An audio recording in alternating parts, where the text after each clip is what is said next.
Hello friends, welcome to study beginner. My name is Sunny. इस video में हम बात करने जा रहे हैं रॉबर्ट नोजिक के बारे में। रॉबर्ट नोजिक एक कंटेम्प्रेरी पॉलिटिकल थिंकर हैं और जिनको हम न्यू लिबरल थिंकर भी कहते हैं।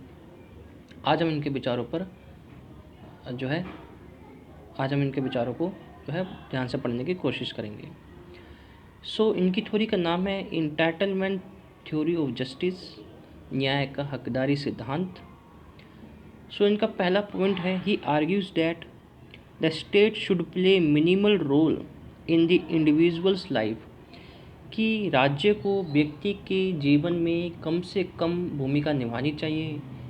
ये एक तरीके से राज्य के नॉन इंटरफेरेंस प्रिंसिपल पर जोर देते हैं कि राज्य को किसी भी तरीके का हस्तक्षेप व्यक्ति के लाइफ में नहीं करना चाहिए। दूसरा है, इंडिविजुअल हैज़ एब्सोल्यूट लिबर्टी, कि व्यक्ति के पास असीमित स्वतंत्रता है।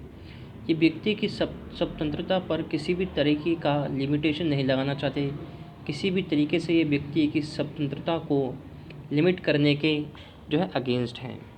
तीसरा इनका पॉइंट है, इंडिविजुअल्स आर एंड। जो इंडिविजुअल्स हैं वो एक तरीके से साध्य हैं। राज्य का जो काम है इंडिविजुअल को एकदम फ्री छोड़ना है, क्योंकि इंडिविजुअल एज ए एंड है सोसाइटी में, एज ए मीन्स ना होकर वो एज ए एंड है। फोर्थ पॉइंट है, Nozick argues that individual property holdings are just if they are a consequence of a fair acquisition और इवन ट्रांसफ़र।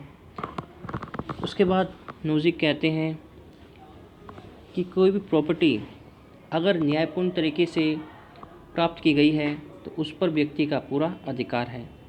फिफ्थ पॉइंट में वो कहते हैं, this means that no fraud or force should have been used in the acquisition of property. किसी भी तरीके का fraud or force किसी भी प्रॉपर्टी को एक्विजिशन करने में नहीं होना चाहिए।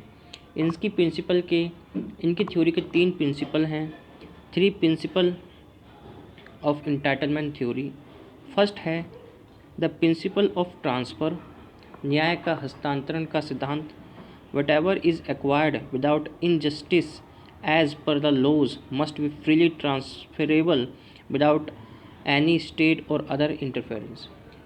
कोई भी प्रॉपर्टी जो किसी भी तरीके से न्यायपूर्ण तरीके से प्राप्त की गई है उसको ट्रांसफ़र करने का उस व्यक्ति का पूरा अधिकार है कि वो अपनी प्रॉपर्टी को दूसरे व्यक्ति को ट्रांसफ़र करे, अगर वो प्रॉपर्टी न्यायपूर्ण तरीके से प्राप्त की गई है। दूसरा इसका सिद्धांत है the principle of just initial acquisition, how the acquisition was originally made and that is was done by just means is important.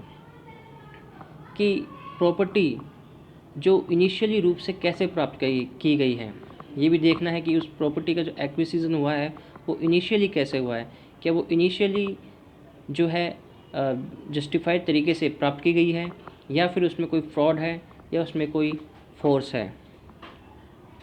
तीसरा वो प्रिंसिपल बताते हैं the principle of rectification of injustice. अगर प्रॉपर्टी किसी फ्रॉड तरीके से या force तरीके से या अन्यायपूर्ण तरीके से प्राप्त की गई है तो हमें उस प्रॉपर्टी का विरोध करने का या उसको रेक्टिफाई करने का पूरा अधिकार है। मतलब 2 प्रिंसिपल उन्होंने प्रॉपर्टी एक्वायर करने के बताए हैं। पहला कि प्रॉपर्टी न्यायपूर्ण तरीके से अर्जन की गई हो, और जो इनिशियली जो प्रॉपर्टी एक्वायर की गई हो वो जस्टिफाई तरीके से प्राप्त की गई हो। और किसी भी तरीके से अगर कोई व्यक्ति प्रॉपर्टी को एक्वायर करता है तो उसको रॉबर्ट नोजिक एक तरीके से उसका रेक्टिफिकेशन करते हैं। तो फ्रेंड्स, ये था रॉबर्ट नोजिक के विचार जस्टिस पर। और आपको ये वीडियो अच्छा लगा हो तो उसको शेयर करें, सब्सक्राइब करें। Thank you for watching my video.